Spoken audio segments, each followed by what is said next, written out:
week, and I appreciate we are a mixed group, so just allow me to do that in the conversation. So the conversation has been on how to shepherd. Last week we discussed how to shepherd our children, and this week the focus is on young adults and teens.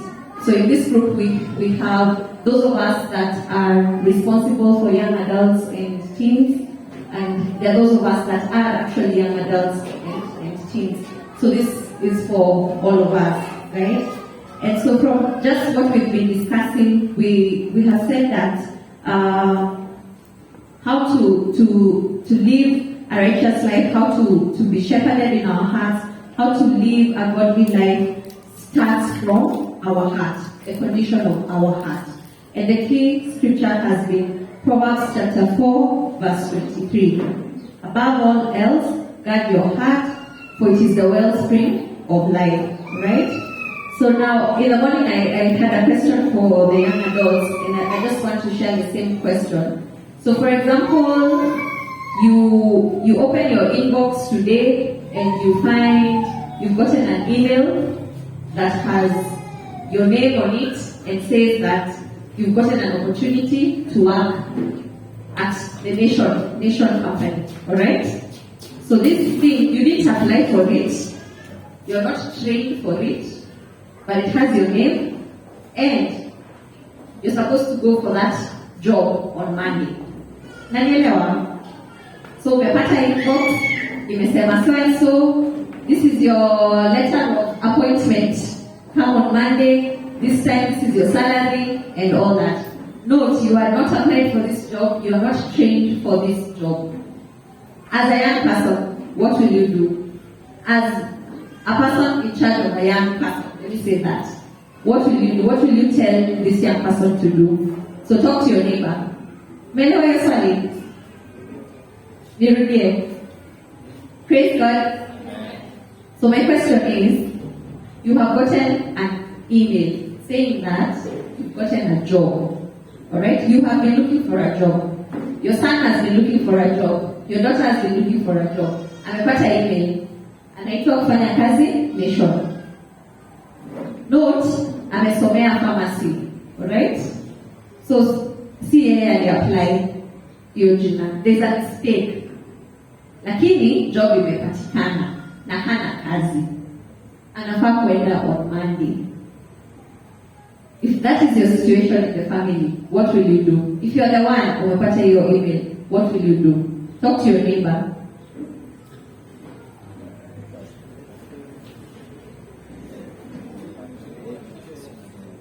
Hata kama ulikuwa asubuhi, talk to your other neighbor. So email inasema, so and so, you have been appointed for this job. This is your salary. Come on Monday. You didn't apply for that job. You're not qualified for that job. But you need a job.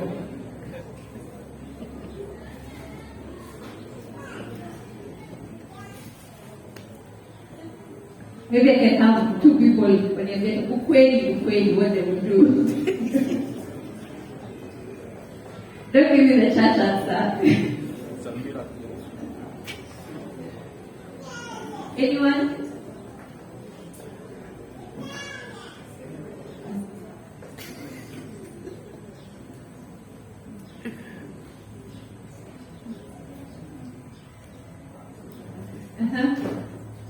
Okay.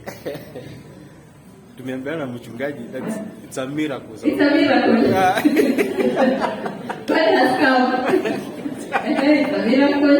Remember umefanya pharmacy. Na hii kazi ni ya media. Sawa? It's a miracle. Someone else?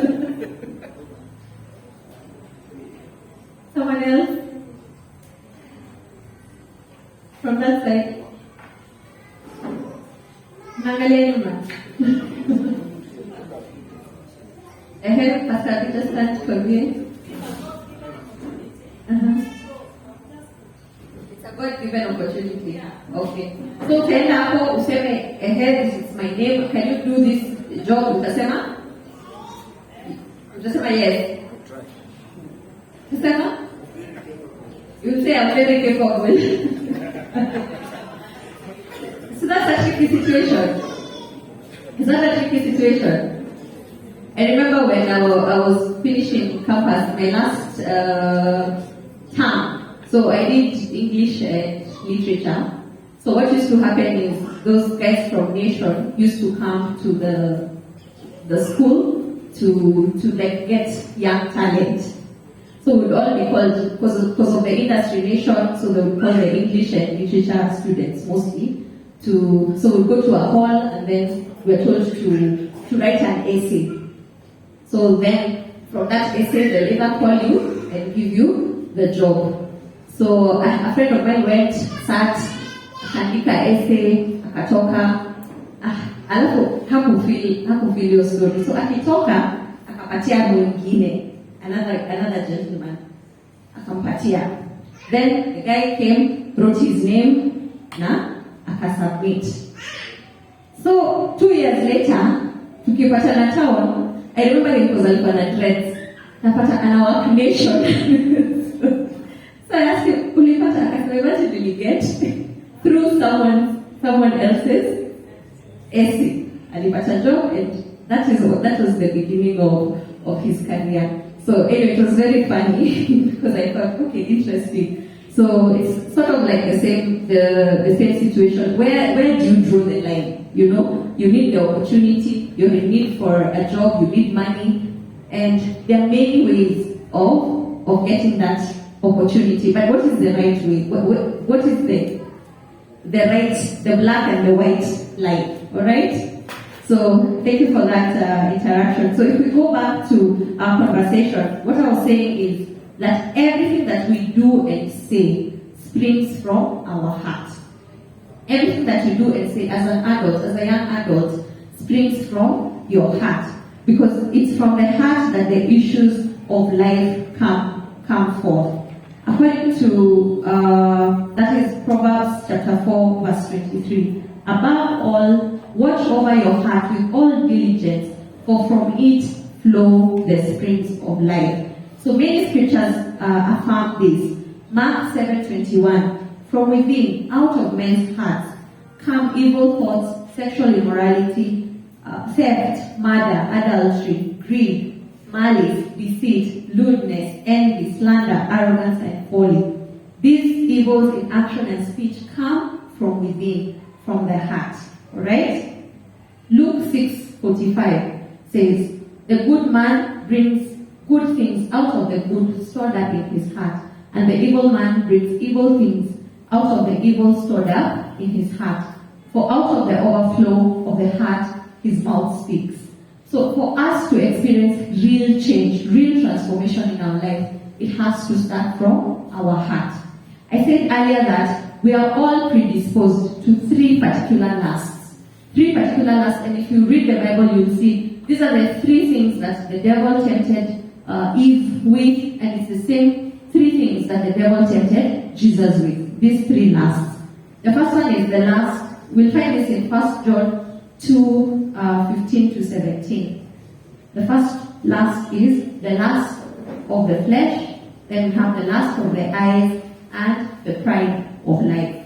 Alright? So the first one, if I explain, the lust of the flesh is the lust of the appetite. Your appetite. This talks about the physical desires that you have. Your appetite for food, your appetite for sex, your appetite for comfort, your appetite for social media, all these things, the physical things that we crave. Alright? The second one, and if you see that is what the devil asked Jesus, if you are the Son of God, turn these stones into bread. So he was appealing to that, the lust of the flesh.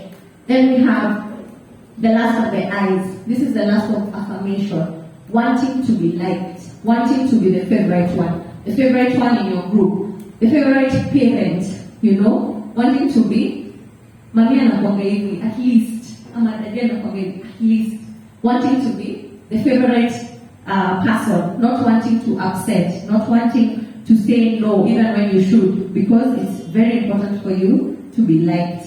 The third one is the lust of ambition, the will to dominate, wanting to rule, wanting to be the boss of everything. If it's not your way, there's no way. Nothing is going to happen unless you're the one who has determined the course.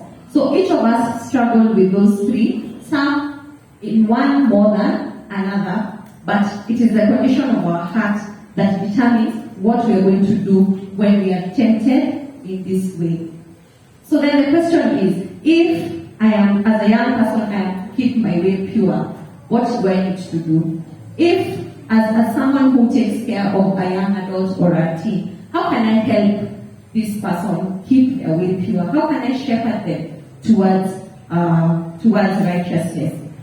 So today I want us to get our answers from the scripture, and maybe just to share some of the things that usually happen within the teen years. Last week we talked about the infancy 0 to 5 and 5 to 12, and we talked about certain characteristics that we see of children in that age. For teenagers, what I'd like to say is there's a lot of change happening in that time. There's a lot of insecurity, basically. Feelings of wanting to, like, sort of being in the awkward middle. You're not a child and you're not an adult. So those feelings of, if I behave like a child, I'm told, behave your age. And then if I behave like an adult, I'm told, just calm down, wait for it, you know. So it's sort of like an awkward middle, so I would call it. The important things at that time are just appearance, you know, things that have to do with appearance, my clothes, are they the right kind of clothes? My personality, you know, am I cool enough? Am I funny enough? Am I great enough? All right? There's also my background. What does that do for me? How does it affect me? Is it something I'm proud of? So there's a lot of instability emotionally and psychologically, and a lot of vulnerability. There's also the feeling of wanting to be independent, you know, wanting to move away from authority, from parents. But then it is also the time that we need the most guidance. So it's that pull of wanting independence and needing a lot of guidance. So at this point, the big thing is, how then can we handle this season responsibly? How can we get to the other side as people who have honored God, as people who have thrived? So our answers today will come from Proverbs chapter 1, verse 7 to 16. Proverbs chapter 1, verse 7 to 16. You can find it on your phone. Okay? So I would like us to read together. Let's read. 1, 2, 3. The fear is the beginning of knowledge. Fools despise wisdom and instruction. Listen, my son, to your father's instruction, and don't reject your mother's teaching.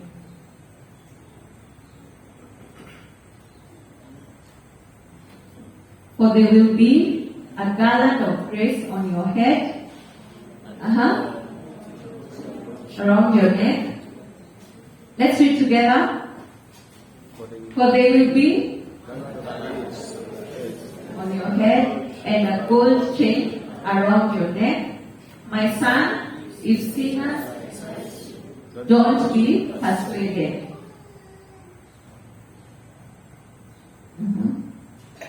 If they say, come with us, let's set an ambush and kill someone. Let's attack some innocent person just for fun.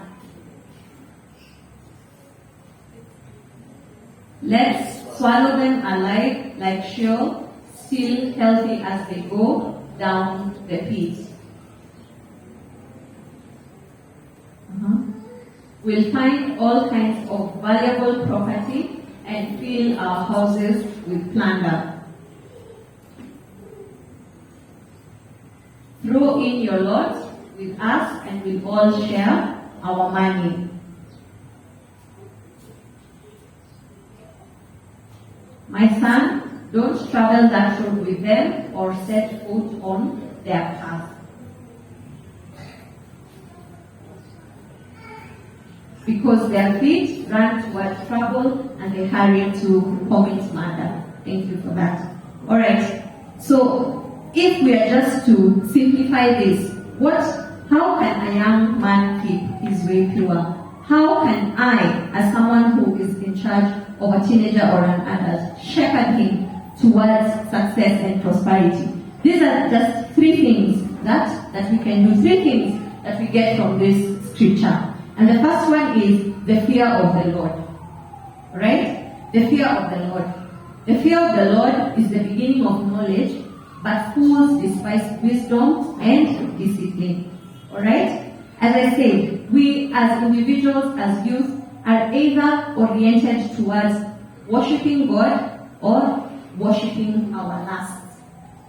As you sit today, you're either oriented towards worshipping God or worshipping our lust. So because you cannot be neutral, there is something you are oriented towards. It's either God or your lust.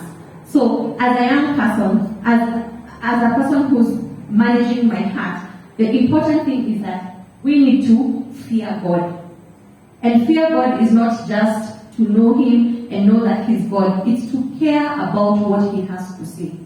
This is living in realization of accountability to Him. Alright? So it's caring about, what does God say about modesty, how I dress? What does He have to say about that? What does He have to say about work? What does He have to say about money? What does He have to say about my use of time? Alright? So the fear of God makes me care. It makes me care to know what does the Bible say, and apart from that, how can this reorient my life? It's not just to know and it's information. It's information that should change my life. It's information that once I learn something, then I go and reorganize my life towards it. Because what? Because I fear God. If you're not sure about God and how to fear Him, read the Old Testament. Read the major and the minor prophets. You know that God of the consuming fire. That is a good place to start. Because maybe growing up, we really know that sweet God, that God in a manger, that very, Jesus loves you kind of God. Very important to know, but we also need to know that God is a consuming fire. Alright? That there is actually judgment. So it's important for us to understand and know that God, the God that is a consuming fire. Alright? And as I said, the fear of God protects you from the fear of man. Because if the fear of God is more important than the fear of man, then there will be no power in peer pressure. It will not be important for you to do what your peers say, more important than what God says. So the first thing, as I said, is the fear of the Lord, which is the beginning of knowledge. Alright? The second thing, according to Proverbs chapter 1, verse 8 to 9, it says, "Listen, my son, to your father's instructions, and do not forsake your mother's teaching." Alright? So for the young person, listen to your father's instructions and do not forsake your mother's teachings. I said, never ever think that your parents are outdated. Never ever think that they are irrelevant. Even you as a parent, never think you are outdated or irrelevant. It's very easy to say, our siwaelewi, our newer generation, ingine. And we keep throwing those statements at each other. The young ones tell their parents that, in their heads, that huyu haelewi, huyu ni wa kitambo, hajui. And then the older person feels, now me, I don't know, I can't, these people are dealing with different things. And you see, that's the tactic of the enemy, to make everyone feel like this instruction is irrelevant. But never ever can your parent, your father and your mother be irrelevant to you. Because this is the Proverbs. It says, your father's instructions and do not forsake your mother's teaching. Proverbs 6:20-23 says, the young person who adheres to the instruction of his parents will be richly blessed. Note, it does not say the young person who adheres to the instruction of his parents who are enlightened. or his parents who are rich, or whose parents who understand social media, or his parents who are educated. It has nothing to do with that. It is whoever your parents are. You are blessed if you adhere to their instruction. Alright? So even as a parent, you should not hold back from giving your son or daughter instructions just because they are in college, just because they've grown up with internet all their life, so you feel like you don't have what it takes. You are the steward of this person. And as I said, there's no one who is more relevant to your children than you. You're the one who knows them, you know their personality, you know their strengths, you know their weaknesses, you know their life experiences. You understand them. Part of them is who you are. They are your DNA. So you are the most equipped to discipline and instruct these children. More importantly, you are committed to them and you love them. So you are committed to their well-being. So that generational thing of saying, I can't talk to these people because they are like this, and the young people switching off from their parents because my parents are outdated, is not from God. Because God says the young person who adheres to the instruction of his parents will be richly blessed. So you could be looking for prosperity in many other ways, and maybe your prosperity is just in the hands of adhering to your parents, you know. And I was giving an example in the morning. There's a time I was working out of town, and I was really trying to get a job to come back to Nairobi. So one Saturday, I used to come over the weekend. So one Saturday, my dad just told me, kuna hii shule, and go apply. And it was a Saturday. So I woke up, printed my CV, and I took it. I took it to the school. I found the watchman there. I thought what I needed to watch a CV hapa, I'd go. And he told me, actually the HR, coincidentally, the HR is in. Take your CV. So I went, took my CV, found a nice elderly lady. And then 3 months later, I got the call. And I got the job, right? And it was my ticket from moving from out of town into Nairobi, alright? So imagine if I would have argued, that's my family, clap for them. Yeah, so imagine if I would have ignored, imagine if I would have thought I'm smarter than that, you know, or if I would have argued. That would have been a great opportunity that I would have passed. So what we are saying is, it's important to listen to your father's instructions. It's important to listen to your mother's teaching. I was telling the young men, that nagging that you feel that your mother is doing, make your bed, you know, that nagging thing, what she's actually doing is she's preparing you for marriage, alright? She's preparing you for marriage. And I was saying, and the married women will attest right now, that in marriage, romance looks very different. You see, right now, dating romance is getting flowers and chocolate. One of the most romantic things that my husband does is wash dishes. You know, I get very happy when, you know, out of his own, he decides, Leo, idea in this way. Or I'll fix these broken things in the house. Or I'll do this in the house. So some of those things that your mother is telling you, block. You know, unafeel anakusumbua. Those are the things that are preparing you for adulthood. You know, some of those things are the things that will help you to be a better housemate. You know, when you're going to live with someone, they'll help you to become a better housemate. They may look like small things. You eat, you leave your plates on the table, and she tells you, peleka. And you feel so irritated and so inconvenienced. But those are the things that will qualify you in your future relationships. So don't look down upon the instructions that you get from your parents. So that is the second thing. The first thing I said is the fear of the Lord. The second thing is adherence to parental instruction. Alright? The third thing I said is disassociation from the wicked. Proverbs 1 verse 10. It says, my son, If sinners entice you, do not give in to them. Alright? So if you read further that chapter, I think we can just go through this chapter again. Proverbs chapter 1, verse 7. Let's start from verse 7. Verse 7. Okay, let's read. The fear of the Lord is the beginning of knowledge. Fools despise wisdom and instruction.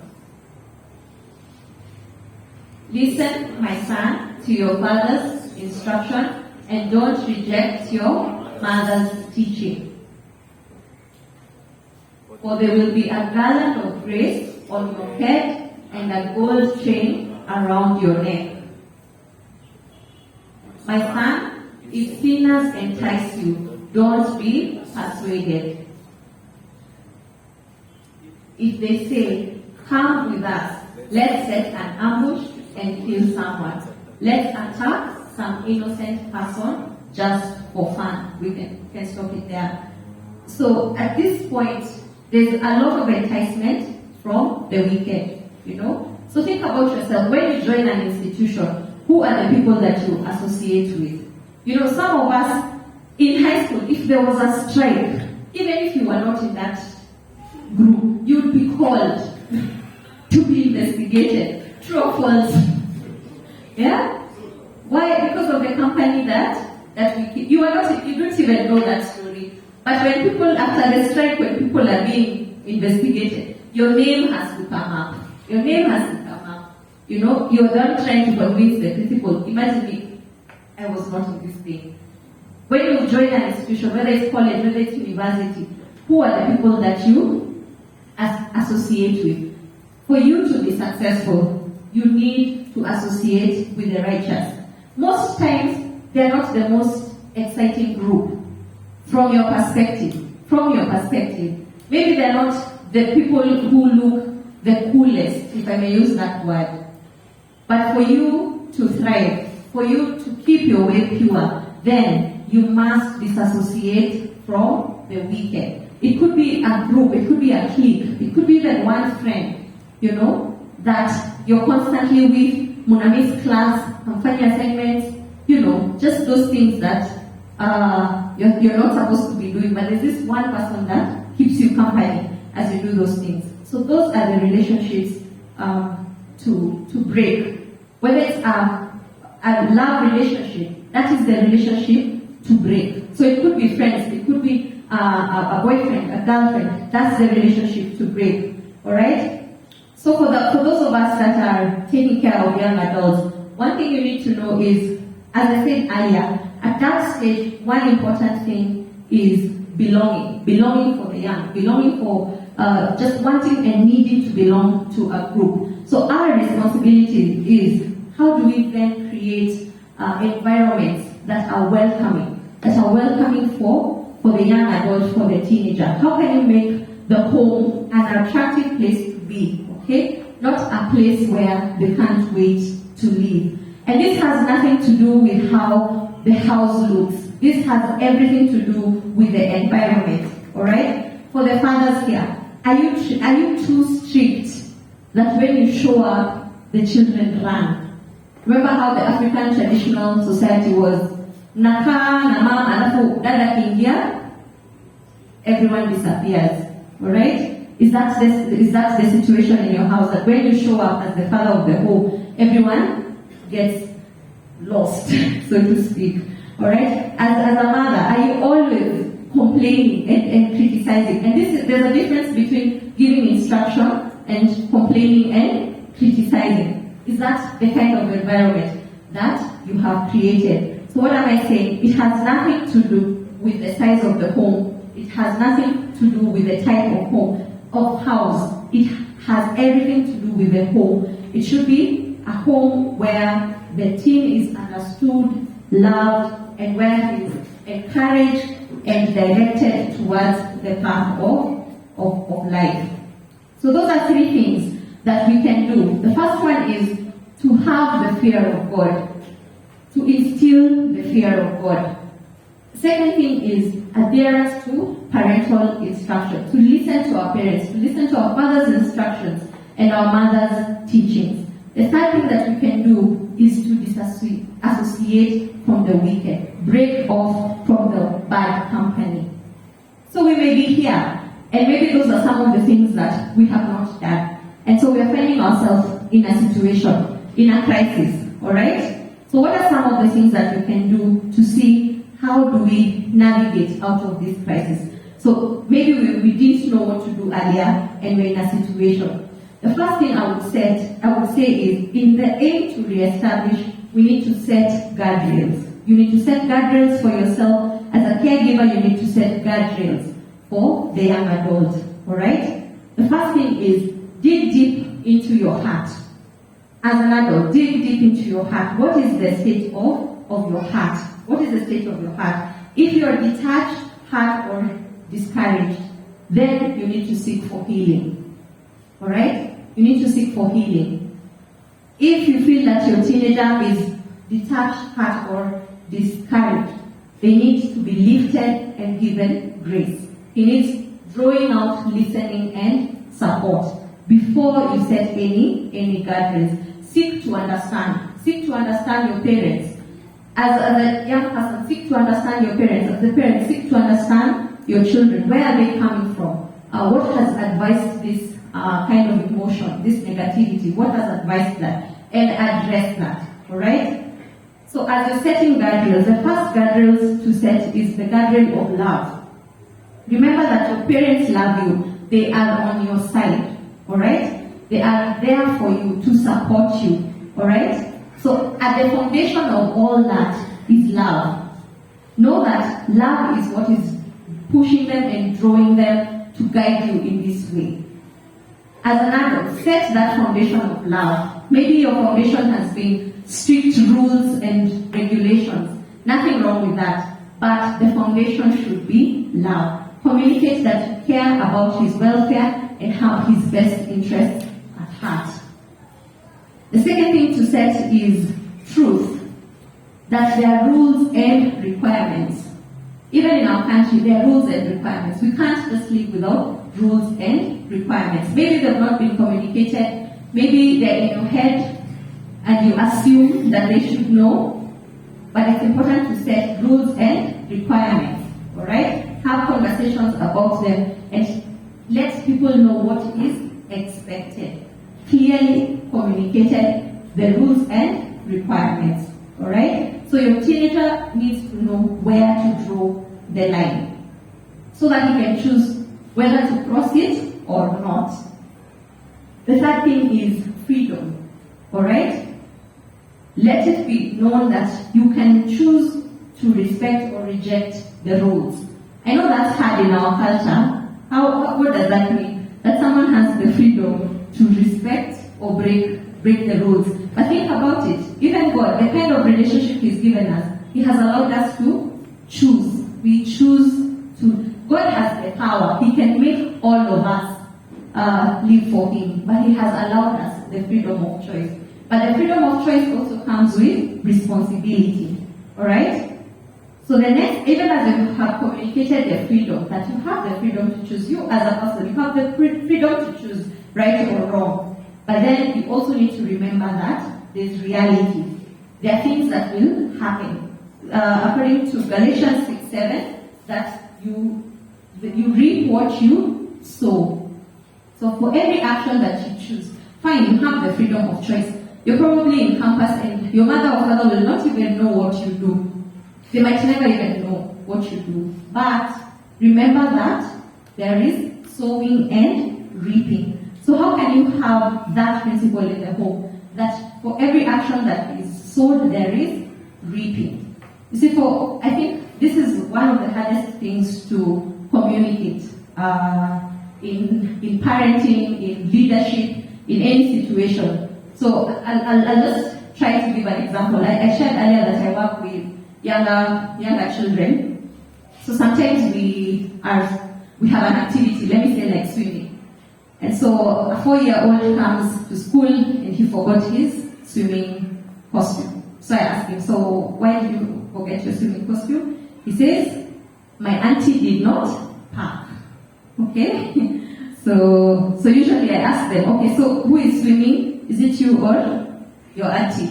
And they look very, very confused because they tell me it's me. So where does your auntie come in? You know? And so sometimes we used to call and have maybe someone sends the swimming costume and it's brought to school. But you see, what we're saying is this, you will not help this child to reap what he has sown. So if you continue bridging that gap, you bridge that gap, you fill that gap, then you protect this child from reaping what he has sown. So allow it. Allow that child to sit there. Allow him to sit and not swim, so that he can feel what it is. Next time, he's going to pack whatever he needs. So that is something that is very countercultural for us. Because in our culture, kupenda mtoto ni kumfanyia hizo vitu. To protect him from consequences. But what we're saying is, it is a law. It's like the law of gravity. Everything that goes up must come down. So there's the law of sowing and reaping. So when you protect your child from the law of sowing and reaping, really you're not creating a reality, the real world, you see? And the world will shock them.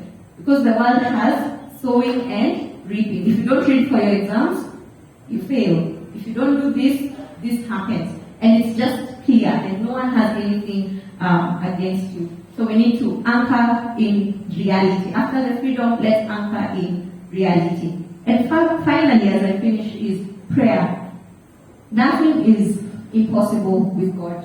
And through transformation, God is able to bring us through transformation.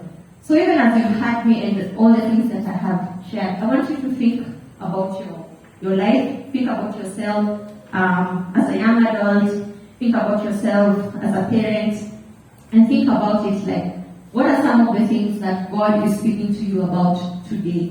What are some of the things that you need to work on? What are some of the things that you need to change for there to be transformation in your teenager's life, in your youth's life, in your own life?